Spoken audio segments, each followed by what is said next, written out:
Hello, everybody. Today, Rose Tinted Ceilings podcast and iFeminist official podcast are collaborating, and we're going to introduce you to these wonderful feminists. I'm Isabella, and I'm 16. I live in BC, Canada, and I am one of the hosts of the Rose Tinted Ceilings podcast. Yeah, and I'm Maggie. I'm her co-host. We're from the same area, which is why I thought it was really cool that you guys aren't. Do you want to talk a little bit about where you guys are from? Yeah, so it's nice to meet you all. My name's Chloe. I'm a high school junior from New York, 30 minutes from the city, so not in the city. But yeah, I'm the executive director and research director here at iFeminist. And yeah, I mean, Emma, do you want to go and introduce yourself? Yeah. So, hi, my name is Emma. I'm currently a rising senior from the suburbs of Chicago. And I just turned 17.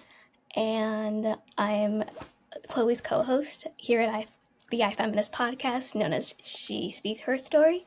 And I can't wait to see what we do in the future. So I want to know, what inspired you to get into feminism? What made you want to take initiative on it? Yeah, so I think I can go first. I think overall, like just throughout my journey as a student and advocate, I've always been interested in gender equality and advocating for it. Specifically, like I grew up in a very strong household full of strong Korean women, and that kind of inspired me to like take leadership and also initiate change when it came to problems related to gender. And I think that was also just a topic of passion that was always interesting to me. In school, I was always interested in learning more about feminism and gender equality, but it really wasn't until like my high school time that I started really getting into it.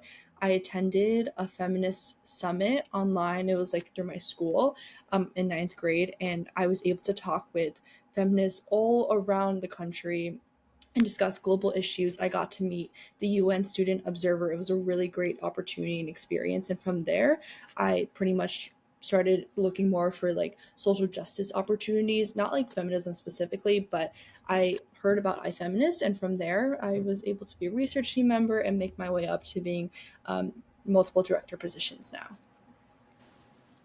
That's so sweet. It's like the American dream, kind of. I think. Emma, what about you? What got you into this stuff? Yeah.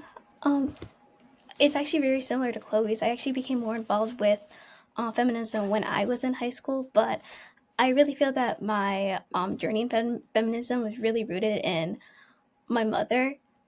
Growing up with her, she was a woman in fashion, and it's a male-dominated field. So historically, like fashion has been a form of self-expression leading to activism, and I've just learn from her and grow from her perspective. She has been someone who has always offered a distinct perspective to me, and with her, with like as like a woman in the house, she has been such an inspiration to me for in regards to feminism and empowerment. And with feminism in high school, I became more involved with clubs and activities. So I'm really interested in technology, computer science, and I became more involved through clubs as well as courses. And what I found is that I'm one of the only women in my courses, which has led me to become more involved in different communities such as Girls Who Code, iFeminist, and GirlCon. So with that, I've just founded my community as a woman who aspires to pursue a career in STEM. And with that, female empowerment has been has grown to be one of my passions.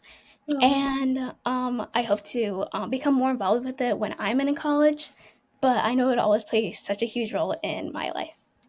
Okay, we love our women in STEM. Let's go. Love our women in STEM. We personally could never, so we respect it 100% more. When so real.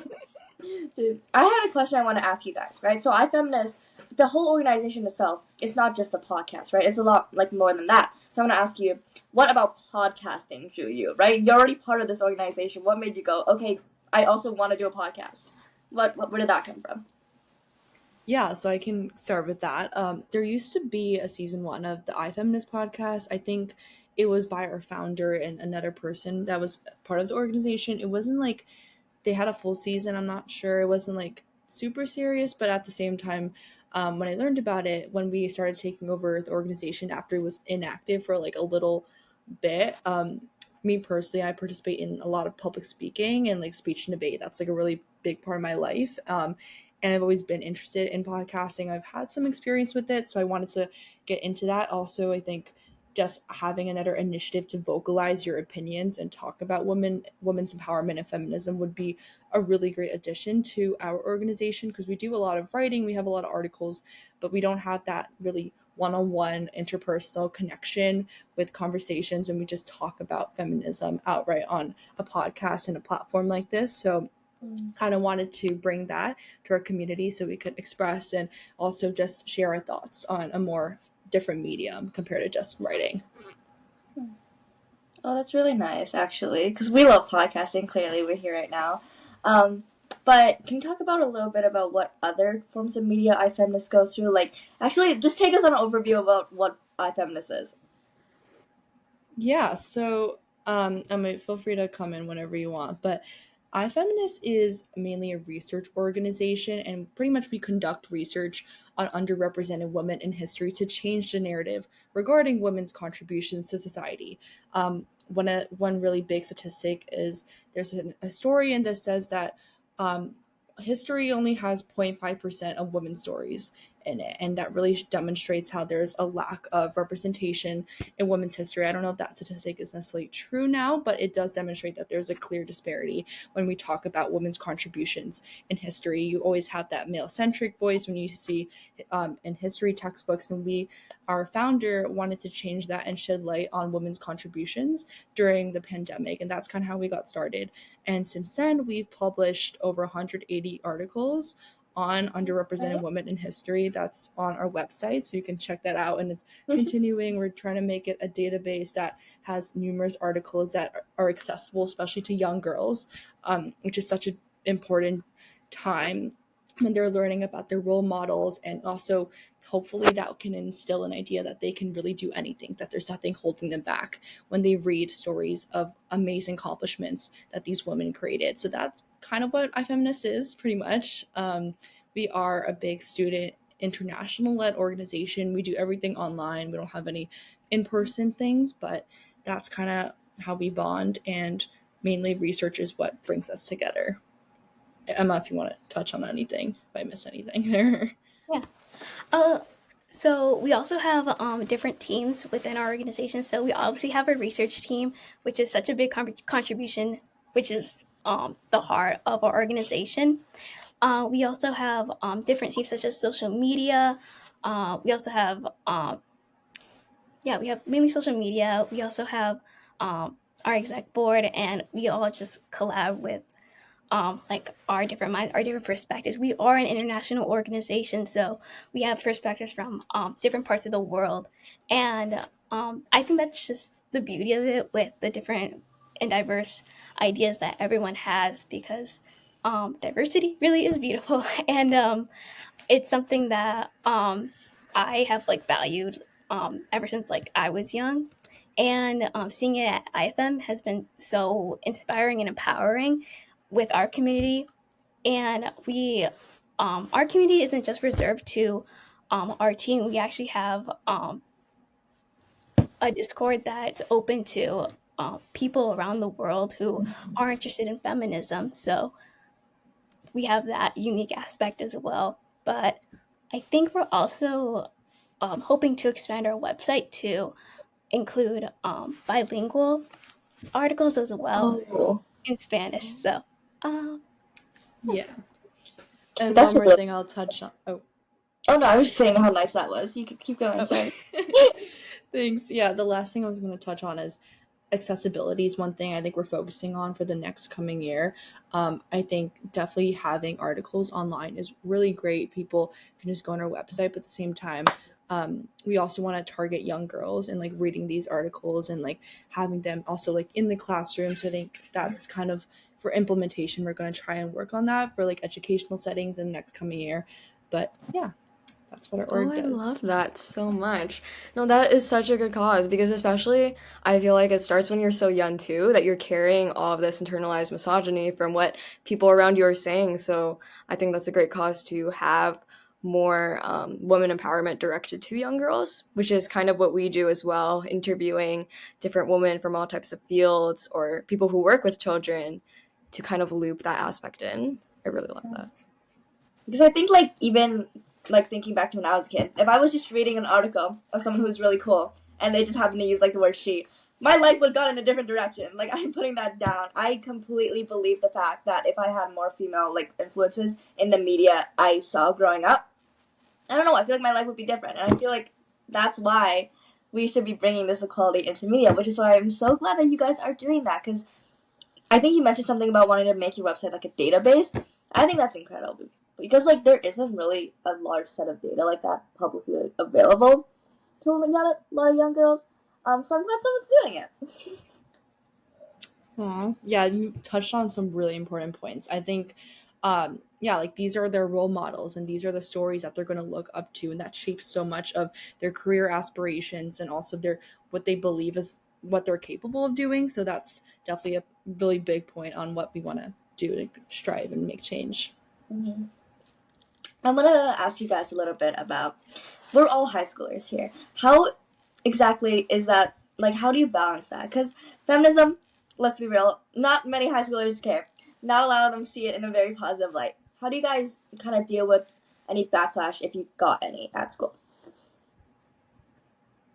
Yeah, I can go first. I feel bad I'm going first for all these questions, but yeah, so feminism is, I love learning about it. And I take AT US history or AP US history in my school. This is a weird thing, but it's an AP class for US history. And throughout the year, whenever we have a choice to like do a topic, I always choose feminism. So our most recent assignment was to look at feminism or like a topic that we wanted to in like 4 different time periods, and I chose feminism because I love doing it and researching about it.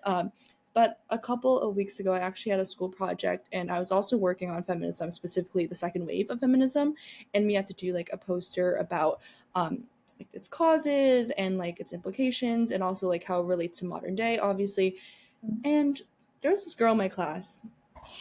She's known as not having the same political views as me, but she just goes off on saying how I'm such a big feminist and like how I'm insane and all these things. It's like horrible, disgusting things about what I love to talk about. And I think, and then she started talking about Roe v. Wade and all these things. And she's like, I don't see how it affects women today. And so, of course, being the advocate I am, I started obviously talking about how it affects everyone, every woman in this country, every person in this country. And so right there, I see there's internalized misogyny, which like we just talked about, but also like just a lot of conservative ideologies that, you know, for some people that's what they were born with, that's what they grew around with, and I see that backlash every day. A couple of days ago we got a hate comment on Instagram. Like you still see very conservative ideologies going around feminism, so it's definitely hard to manage, and it can also be like exhausting because it's like, why don't they understand my perspective? Why can't they just see that we should be equal? Like, why can't they just understand that abortion affects women, stuff like that? But I think we're also remembering the reason why you advocate, and that there are going to be downfalls. There are going to be people that don't like what you advocate for, but you still need to continue and push and persevere. Yeah, no, we've had really similar things happen to us. So I'm happy to connect with people who have been through that too. Because I think it definitely just shows us that female solidarity is needed and that what we're doing matters because there are people who are against it. There are a surprising amount of people who are against it. When we first started podcasting, we knew that, like, it would be hard to start getting people to care, even if it's like our peers. Or we knew, like, obviously that they're not everyone's as interested in feminism as us, and it might be a little hard to like kind of push them into like giving it a chance. I don't think we expected people to be so against a podcast that interviews women. I look back at that sometimes. I'm like, why were they so upset about that? But the more I think about it, it's like the more that's why we need stuff like this. You know, it's like as long as one girl or one woman's changed from listening to a story or even telling their own story, then that makes it worth it for us, right? Because we're helping somebody. So, how about you? What is Exactly. a story that you feel like impacted you?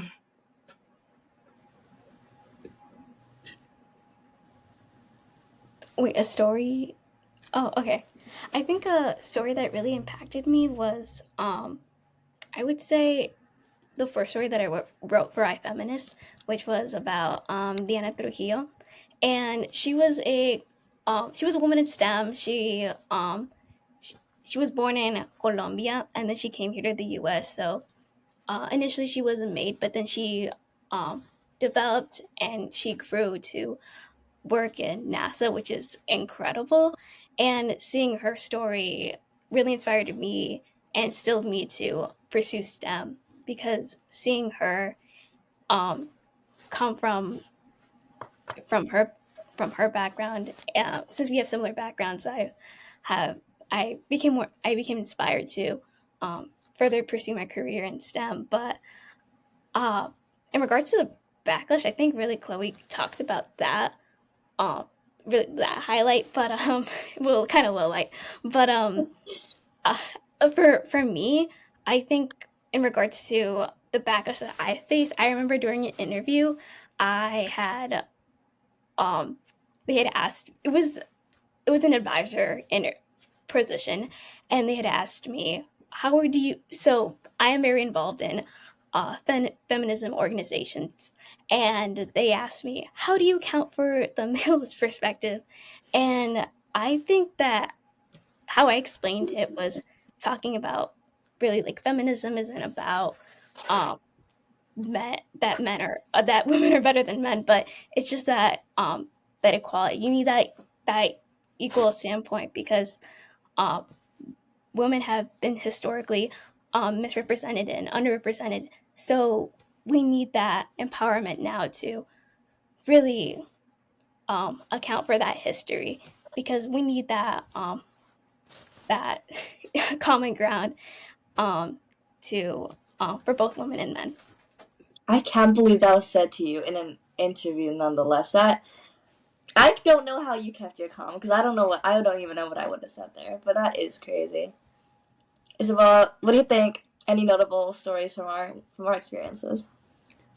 Um, you know what I think really impacted me is once on our podcast, we had a guest who is a sexual assault crisis advocate, and she talked about how healing is never linear. And I think that really got to me because I'm somebody who always thinks that I have to get to that finish line. And I'm sure you are such motivated people, you might relate, right? Sometimes we feel like we need to rush ourselves to get to a certain point, and doing that is detrimental to our mental health and how we treat ourselves and our self-worth. So I think hearing her simply say that line is something I repeat to myself now when I feel like I'm going too slow, when really we're just going at our own pace, right? This is really good. I think to me, my favorite thing about podcasting is just it's every single episode we've done is just it's new. Every single time is someone in a completely different field, someone with a completely different background, and it kind of makes you realize that the world is so much bigger than like your high school grad class, right? Like there's so many more people out there, and there's so many more stories, and there's so many more paths, and you kind of like, oh, a lot of things that I'm worried about right now don't actually matter in the grand scheme of things. So that's what I think is really nice about podcasting is you get to meet people like you guys. We're meeting you right now, and that would have never happened without podcasting. That's so true. I love that you're saying about like your high school grad class, because I think this year I've been so fixated on like social issues and like different things that won't matter to me in like 20 years. But I guess I'll also share something that really resonated with me. Just like Emma, my first iFeminist article really, I think, changed my perspective on like feminism and also like the power of my words. Um, I wrote my first article on Murasaki Shikibu, who was the author of the world's ever first novel published. And at first, I was like completely shocked. I was like, has no one ever heard about her? I asked all my friends, I asked my family, and no one, like, I don't think you guys know her. I would be really happy if you did, but I think that was the first moment that really underscored the importance of talking about women in history, like how, like, I was genuinely so shocked, and especially also the fact that, like, I've never read about any of this in my history textbook. I was taking world history at the time, did not learn about that. So I think that really just fueled my passion for writing about underrepresented women in history, and I just wanted to keep researching about more women in history that whose articles, whose stories have not been written about or told about. So yeah, that was kind of like a turning point for me in terms of my experience with feminism. I can definitely relate to that moment where you see something super cool about a really cool woman and you're like, why did I have to find some article that I had to click through like 5 separate links to find to learn about her? I feel like everyone should know. That's a moment I have almost like weekly trying to research for this podcast. Which is why, again, like the accessibility thing is huge, because there's no reason this has to be hidden in the depths of the internet. Like, you can find anything on the internet, but you can't find the woman that wrote the first novel. It's kind of crazy. Oh my gosh. Learned so much with you guys, and I love that we are connecting with organizations that align with what we believe in and advocate for what we believe in, and that's so important that there's so many of us out there and we have this kind of solidarity. So to the people watching, they have some solidarity with us too. So do we have any last things that we want to say to them?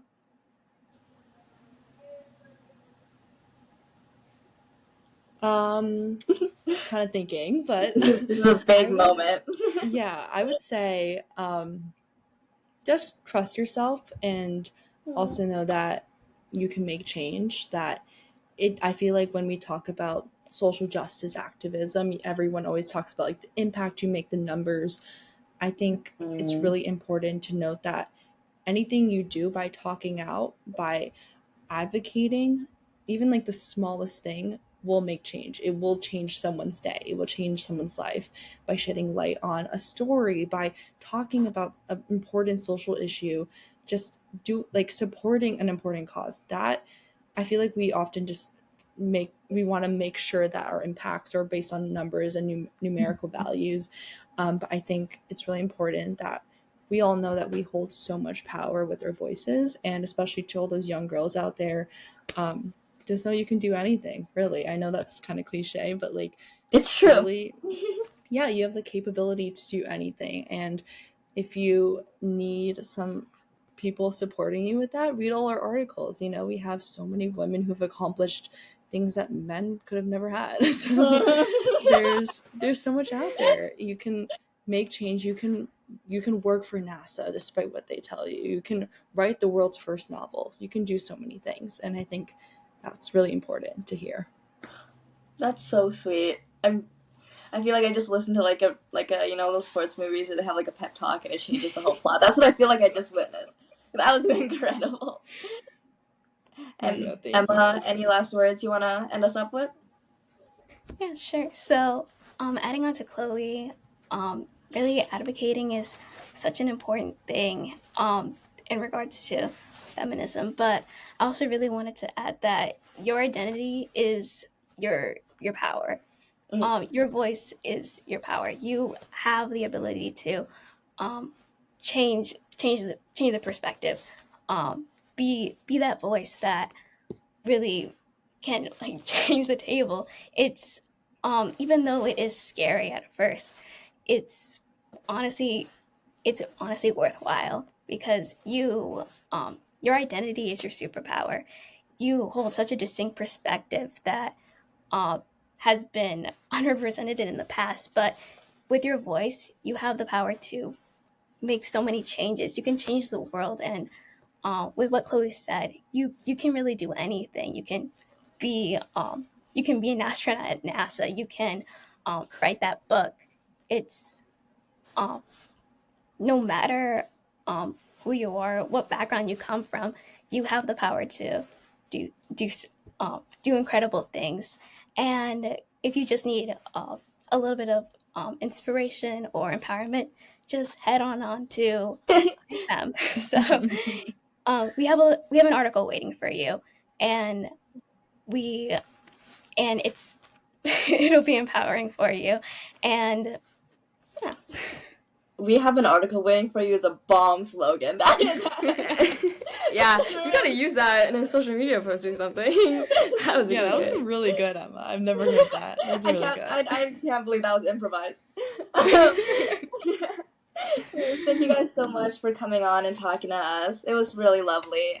Definitely an experience me and Isabella aren't gonna forget, because I just feel like this is really nice. So again, thank you for your time.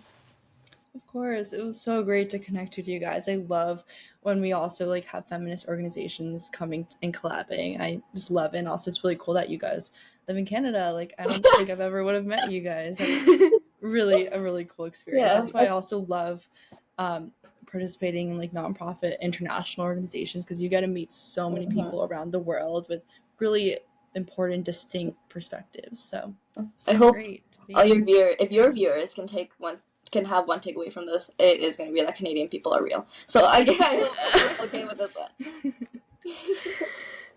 Thank you, everyone, so much. Thank you. Thank you.